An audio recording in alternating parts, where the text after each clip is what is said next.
Something just happened in Silicon Valley that nobody saw coming, and it made an entire industry stop and recalculate. A company that has never built a consumer PC processor walked into the world's biggest computer hardware show, dropped a chip that nobody outside a few labs had ever touched, and within 72 hours had wiped $10 billion off a competitor's market value, convinced every major PC maker to line up behind it, and forced Microsoft to build a product it had been avoiding for 2 full years. That company is NVIDIA. And the thing it exposed, the thing that makes this story bigger than one chip announcement, is 8 years of Microsoft making the wrong bets, the wrong deals, and the wrong promises to the people sitting at Windows computers every single day. This is where the deeper story starts. And the deeper you look, the worse Microsoft's situation becomes. Let's go back to 2016. Most people do not know this, but Microsoft struck an exclusivity deal with Qualcomm that year that locked every other chipmaker out of Windows on ARM. Not AMD, not NVIDIA, not MediaTek, not Intel. Nobody else could ship an ARM chip for a Windows PC. Qualcomm had the entire market to itself for 8 years. 8 years. That is not a partnership, that is a monopoly with a friendly name on it. And what did that monopoly produce? In Qualcomm's biggest quarter Q3 2024, the very first full quarter of Snapdragon X laptops on shelves, the platform moved roughly 720,000 units. That sounds like a number until you realize it represents approximately 0.8% of global PC shipments that quarter, according to Canalys data. Less than 1%. ABI research projected that ARM would not even clear 13% of the total PC market in 2025. 8 years, one exclusive partner, hundreds of millions of dollars in development, and the result was a rounding error on the global PC market. The devices that came out of that deal were not bad on paper. Battery life was genuinely impressive. But users who actually bought Snapdragon X machines ran into a wall almost immediately. Professional tools like AutoCAD were unsupported. Games crashed or rendered incorrectly under emulation. The software catalog felt permanently unfinished. Tom's Hardware ran an analysis of the Snapdragon X2 and found specific tools that simply did not work, not slow, not glitchy, but unsupported entirely. And here is the part Microsoft probably does not like admitting.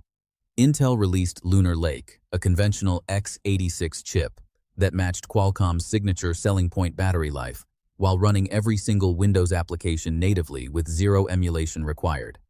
The justification for the 8-year monopoly evaporated before the monopoly even ended. Intel solved the battery problem. The exclusivity bought Qualcomm a platform that needed protecting, not competing. The ARM CEO, Rene Haas, finally confirmed publicly in January 2024 that the exclusivity deal would lapse that year. He described it on record for the first time as something that was already well known in the industry, but had never been officially acknowledged. And the moment he said it, the news hit immediately. Reuters reported that NVIDIA, MediaTek, and AMD had already been quietly building ARM chips for Windows, waiting for the window to open. They were not starting from scratch in 2024. They had been ready. NVIDIA especially had been very, very ready. But before we get to what NVIDIA actually built, we have to talk about what Microsoft did while Qualcomm was struggling. Because the Qualcomm exclusivity story is only half of what makes NVIDIA's arrival so devastating. The other half is Copilot. Microsoft spent 2 years telling Windows users that the future of computing was an AI assistant woven into every corner of the operating system, and they meant every corner. Copilot arrived in the taskbar, then in Edge, then in Notepad, then in the snipping tool, then in the Photos app, then in widgets. Then a dedicated Copilot key started appearing on new keyboards. Microsoft was not subtle about it. Every update brought more AI buttons into software that users had used for years without any AI buttons at all. And then, after researchers discovered a major security vulnerability introduced when Copilot was crammed into the Notepad app, it started to feel less like innovation and more like a liability. Then came Windows Recall. This was supposed to be the flagship moment for the entire AI PC pitch. An AI with perfect memory, it would take screenshots of everything you did and let you search back through your own history. The concept had potential. The implementation was a disaster. Security researchers discovered that Recall stored unencrypted screenshots of all user activity on the device. Everything. Your banking site, your private messages, your medical records. All of it sitting in a database that was not protected. Microsoft was forced to postpone the feature by an entire year in June 2024 and eventually had to make it opt-in rather than default. The flagship AI moment had to be shelved because it was fundamentally unsafe. This is the AI PC Microsoft built, and then the fine print leaked. In October 2025, Microsoft quietly updated the terms of service for Consumer Copilot. Buried in the disclaimers was a section that labeled the tool as, and this is the actual wording, for entertainment purposes only. It said users should not rely on Copilot for important advice. It said use it at your own risk. This is the product Microsoft had been charging up to $30 a month for. This is the assistant Microsoft had shoved into Notepad, for entertainment purposes only. That is not a small irony. That is the company's legal team essentially writing the punchline for every user who had been saying Copilot was not actually useful. And the crashes did not help. On the 29th of May 2026, Copilot went down across Windows, Edge, and Microsoft 365 for hours. Professionals who had built workflows around it were left staring at a generic error message. Then, on the 11th of June 2026, it happened again. Another outage. Another 4 hours of a dead AI assistant embedded across the operating system. A Forrester survey had found that 62% of enterprise users considered Copilot critical to their daily work. When it goes down, the operating system itself feels broken. That is what cloud dependency does to a product that is supposed to live on your machine. On the 20th of March, 2026, Pavan Davuluri, Microsoft's president of Windows and Devices, published a blog post that should have been the beginning of a real reckoning. He admitted in writing that Windows had gone off track with aggressive AI expansion. Microsoft announced it would begin removing Copilot buttons from Snipping Tool, Photos, Notepad, and Widgets. A Windows Central editor had already used the word "enshitify" to describe what Microsoft had done to its own operating system. Microsoft's own executive validated the word by confirming the problem. Users were not being dramatic. The operating system had actually become worse. A Spiceworks survey found that 32% of IT decision-makers had no migration timeline for Windows 11 at all, and 18% were actively evaluating alternatives including Linux distributions and Chrome OS Flex. Nearly 1 in 5 enterprise IT professionals was looking for the exit not because they hated Windows in theory, but because Microsoft had made staying feel increasingly unreasonable. And then, 2 weeks after that admission, NVIDIA showed up. On the 29th of May 2026, NVIDIA and Microsoft posted the exact same message simultaneously on social media. A new era of PC, followed by coordinates pointing to the Taipei Music Center where Jensen Huang was scheduled to keynote Computex. Silicon Valley had not seen a coordinated launch signal like that in years. 2 days later, on May 31, at GTC Taipei, the RTX Spark was announced to the world. Here is what RTX Spark actually is. It is a superchip, combining a 2-0-core NVIDIA Grace CPU built with ARM's Cortex X925 and a 725 cores, fabricated on TSMC's 3nm process with a Blackwell RTX GPU containing 6,144 CUDA cores, connected by NVIDIA's NVLink chip-to-chip interconnect. It supports up to 128 GB of LPDDR5X unified memory with 300 GB per second of bandwidth. NVIDIA rates it at up to 1 petaflop of FP4 AI performance. For reference, the Copilot Plus PC standard that Microsoft introduced in 2024 required a minimum of 40 TOPS from an NPU to earn the badge.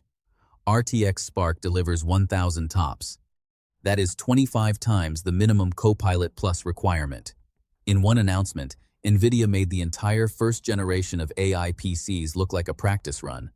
And NVIDIA claims the chip can run 120 billion parameter AI models entirely locally, with inference speeds of over 1,000 tokens per second for 70 billion parameter models.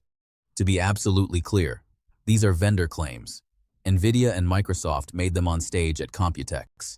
Independent benchmarks from real reviewers do not exist yet.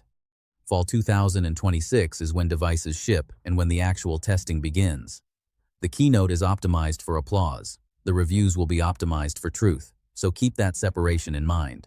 But even as vendor claims, these numbers matter enormously because of what they imply about the direction. A 120 billion parameter model running locally means a GPT-4 class AI assistant that never sends your data to a cloud server. Not NVIDIA's cloud, not Microsoft's cloud, not anyone's cloud. On the chip, in your laptop bag, working whether the internet is up or whether Microsoft servers are having another outage. That is a fundamentally different relationship between the user and the AI than anything Copilot was designed around. And Qualcomm's Snapdragon X2, for comparison, maxes out at 48 gigabytes of unified memory. RTX Spark offers 128. The gap between those numbers is not incremental, it is generational. NVIDIA also introduced OpenShell, a local AI agent runtime built jointly with Microsoft at the operating system level. This is not a Copilot button with an NVIDIA logo. OpenShell routes AI queries to on-device models, enforces the user's own privacy rules, and masks personal information before anything leaves the device. For healthcare professionals, lawyers, financial workers, and anyone handling regulated data, this is not a preference. It is a compliance requirement that cloud AI was structurally unable to meet. Microsoft also announced Copilot Local alongside RTX Spark, the first truly on-device variant of Copilot, capable of file management, natural language queries, and offline assistance. Copilot Local requires RTX Spark hardware to function. That is a significant detail. Microsoft built an on-device Copilot for the first time, and it only became necessary because NVIDIA showed up with a chip powerful enough to run it. NVIDIA forced Microsoft's hand on local AI after 2 full years of the cloud-only approach, and Microsoft committed on stage at Build 2026 to releasing the RTX Spark Secure Enclave firmware as open source by the end of 2026, after recall, after the privacy backlash. After years of telemetry distrust, Microsoft promising open and auditable firmware is not a routine announcement. It is a direct response to a trust deficit that Microsoft created for itself. The Electronic Frontier Foundation praised the on-device processing approach but made the obvious point that hardware sandboxes are only as good as their firmware. Open-source firmware is the only way to verify independently that the privacy promise is real. Microsoft is now promising that verification. That alone says something about how much the ground has shifted. Then there was Adobe. This is the part that tells you everything about ecosystem power. Qualcomm spent approximately 2 years promoting the Snapdragon X platform to creative professionals. 2 years of Copilot plus PC marketing aimed at photographers, video editors, 3D artists, and Qualcomm could not get Adobe to ship fully native ARM builds of Photoshop and Premiere Pro for the platform. NVIDIA announced RTX Spark on the 31st of May 2026, and Adobe committed to native ARM builds of both Photoshop and Premiere Pro the same day. With claimed 2x performance gains for AI-assisted workflows and model context protocol controls that allow AI agents to natively interface with Adobe applications. Blender, DaVinci Resolve, Affinity, CapCut, Maxon Cinema 4D, and Maxon Redshift all announced native support on announcement day as well. These are the applications that creative professionals actually use. These are the applications Qualcomm could not secure in 2 years. NVIDIA secured them before the chip shipped. That is the ecosystem gap, and it is enormous. Intel saw it. Tom's Hardware sat down with Intel's Senior Director of Product Management for Client Computing at Computex and asked directly about NVIDIA entering the PC market. The answer was revealing. Intel said it approaches RTX Spark with a healthy dose of paranoia, their words, while acknowledging that NVIDIA puts out great products. They also raised the real issues. ARM compatibility gaps, DRM problems, backwards compatibility concerns the same problems that plagued Qualcomm. But here is the difference NVIDIA brings. CUDA. The CUDA developer ecosystem is the reason that developers build for NVIDIA hardware. It is what convinces studios, researchers, AI developers, and creative professionals to target a new platform. Qualcomm never had it. NVIDIA has had it for 20 years. That changes the compatibility calculus in ways Intel knows it cannot fully dismiss, hence the paranoia. Qualcomm stock dropped 10% the day RTX Spark was announced, erasing roughly $10 billion in market value in a single session. Intel dropped 5 to 6%. AMD dropped 5 to 6%. Markets do not overreact to chips that are not threats. Markets react this way when an industry reads the room and understands that the platform hierarchy just changed. NVIDIA, a company with no history in consumer PC processors, announced one chip, and the three companies that had owned that space for decades all fell simultaneously. That is not hype. That is a verdict. The tech community was not uniformly thrilled, and that honesty matters. NVIDIA's announcement video hit 1.3 million views in under 4 days. Linus Sebastian's comparison against Apple Silicon reached 1.23 million views quickly. But a video titled RTX Spark is already making people mad pulled 207,000 views in the same week. The backlash was real, and the concerns in it were legitimate. Developers are still asking whether OpenShell integrates with popular open-source AI tools like Ollama, Llama, CPP, and VLLM, or whether it operates as a new walled garden. CUDA is proprietary. RTX Spark is a Windows-first, Microsoft-partnered platform. The local AI benefit is genuine. The freedom framing has limits. A walled garden on device is still a walled garden. These questions deserve serious answers before fall 2026. The price is also a genuine barrier. Morgan Stanley estimates RTX Spark laptops at approximately $2,899 for the top configuration, with smaller N1 models around $1,799. That is not a mainstream upgrade. That is not the device for the 800 million Windows 10 machines Microsoft desperately needs to migrate before end-of-support pressure continues. RTX Spark is a high-end bet on a high-end user, and whether its design assumptions survive contact with real-world chassis, thermal limits, and battery drain under sustained AI workloads is something only reviewers will be able to answer. NVIDIA has laid out a 3-generation roadmap for the RTX Spark platform, the current Grace Blackwell generation, followed by a Rubin generation with LPDDR6 memory, and then Rosa Feynman after that. This is not an experiment. This is a company that has decided the Windows PC market is worth owning over the long term and has committed a roadmap to prove it.